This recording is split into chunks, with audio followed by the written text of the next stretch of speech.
السلام علیکم ناظرین، آپ دیکھ رہے ہیں پی سی ورلڈ نیوز۔ میں ہوں ردا سندھو۔ جماعت اسلامی نے 12 مارچ کو دھوبی گھاٹ میں جلسہ عام کرنے کا اعلان کر دیا۔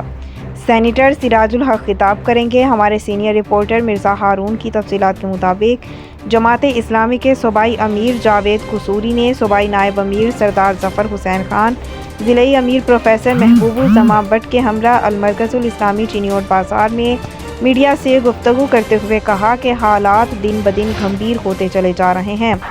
حکمرانوں نے اگر اپنی روش نہ بدلی تو ان کا انجام بھی ماضی کی حکومتوں سے بھی بدتر ہوگا۔ جماعت اسلامی پاکستان کو حقیقی معنوں میں کرپشن سے پاک کرے گی، عوامی امنگوں پر پورا اترے گی، آئندہ انتخابات میں کسی اتحاد کا حصہ نہیں بنیں گے۔ نون لیگ اور پیپلز پارٹی کرپشن کے خلاف نہیں بلکہ اپنی بقا کے خلاف جنگ لڑ رہی ہے۔ ملکی معاملات میں تمام جماعتوں کو سیاسی مفادات سے بالاتر ہو کر سوچنا چاہیے۔